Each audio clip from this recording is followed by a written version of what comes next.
Warning, warning, warning. Hindi po ito tinuturo sa kahit saamang computer networking school, be it university man yan, online, or kahit saan mang bootcamp. Kaya follow this at your own risk. This is not applicable sa enterprise level networking. Kaya don't do this at your workplace. I tried this method sa home networking only. There's a story behind this. Isang araw po mga kaitis, sa online tech coaching po natin sa FB page, Kuya IT Official, meron po akong isang client. By the way, sa lahat po na tumatangkilik sa online tech coaching po natin or online tech service sa Facebook, maraming salamat po.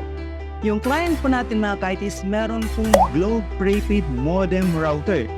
At gusto niya itong gawing second router. So, sinunod niya po yung ating YouTube videos. Lahat. Ano po ba ang golden rule natin? Number 1 is disable DHCP server. And number 2, change the IP address ng ating second router according to our main router's subnet or the 3-octet rule po natin, di ba? However mga ka-IT, kahit nasunod niya na, no internet connection pa din. He tried it many times. Nireset niya na ng ilang beses ang Globe Prepaid Modem Router. Pero, wala pa rin. I got a bad feeling about this. Kaya napilitan siyang kontakin na tayo. Ano ba ang ginawa namin? Atin-atin lang po mga ka-IT. Number 1, syempre, tinanong po natin siya kung ano po ba ang IP address ng kanyang main router. Pina-IP config po natin para sigurado po tayo. At yun na, ang result is 192.168.1.1 kasi nga PLDT po ang kanyang main router. Then, we connect sa Globe Prepaid Modem Router at in-access po namin ang dashboard ng Globe Prepaid Modem Router. Dito sa Advanced Settings, DHCP, we disable DHCP server. We change the IP address according to main router subnet, pero syempre iba lang po ang 4th octet para walang IP conflict. At ang napili po naming IP address is 192.168.1.101. Oh, may natutunan ka na pero ayaw mo pang i-like yung video. Like mo na. At ngayon, kinonect na namin ang Globe Prepaid Modem Router sa PLDT Modem Router. From LAN 1 sa PLDT Modem Router to LAN port ng Globe Prepaid Modem Router. Both LAN LED lights are blinking. Pero, yun nga, wala pa ring connection. Na-check ko po sa client natin mga ka-IT ang kable. In fact, twice na po kami nagpalit ng Ethernet cable just to make sure na hindi talaga sa kable ang problema. Yun na, wala pa rin. So, tinanong ko po siya ka-IT kung willing ba siya na pareho kaming dalawa na gagawa ng estupidong desisyon. Umawa siya mga ka-IT. Okay lang daw, basta gagana. Sabi ko, mga 95% gagana naman to.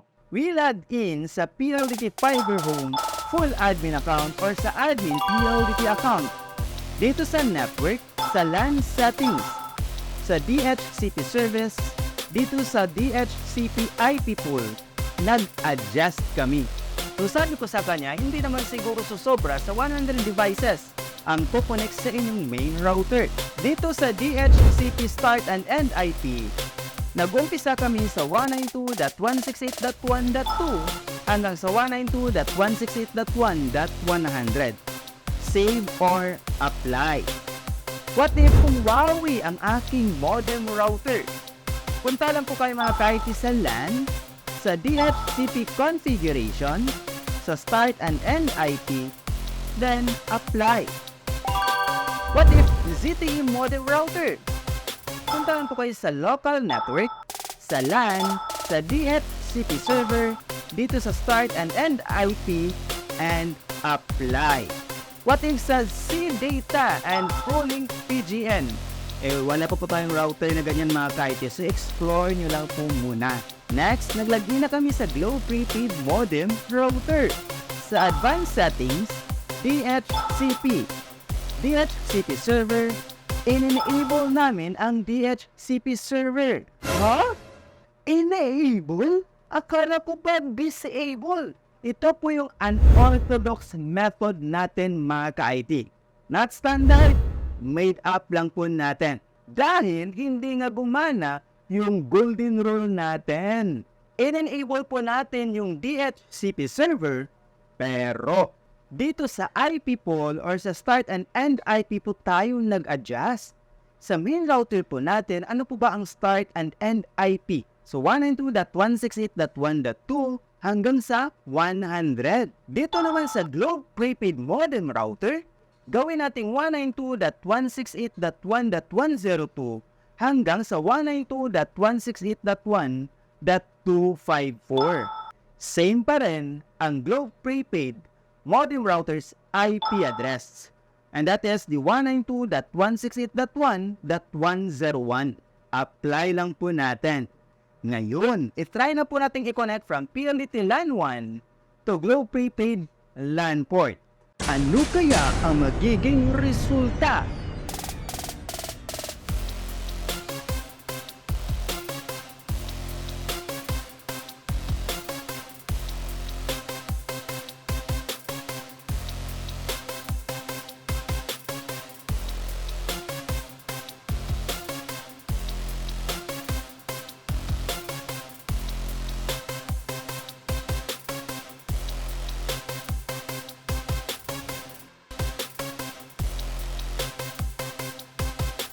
Gumana na, mga ka-IT! Pwedeng nagtatanong kayo, bakit po ba natin ito ginawa? Sa main router's IP pool at sa second router's IP pool. Kung sa golden rule po natin mga ka-IT, we disable DHCP server to avoid IP conflicts. Dito naman po mga ka-IT, we put IP boundaries on each router's DHCP server. After this configuration mga ka-IT sa akin, inobserbahan ko ng mga 1 month, so far, no issues. In case po mga ka-IT, nagagayahin po ninyo ang ganitong configuration, you can comment the result po mga ka-IT sa comment section. At sa mga pro naman dyan, ginawa lang po natin itong experimentation ang ganitong configuration. Dahil in this case, hindi po gumana yung natutunan natin sa libro. Teka po mga ka-IT, sa tingin nyo ba, bakit mas mabilis ang 100 meters na Ethernet cable kaysa 1 meter na Ethernet cable? Gusto mo bang malaman? Watch this!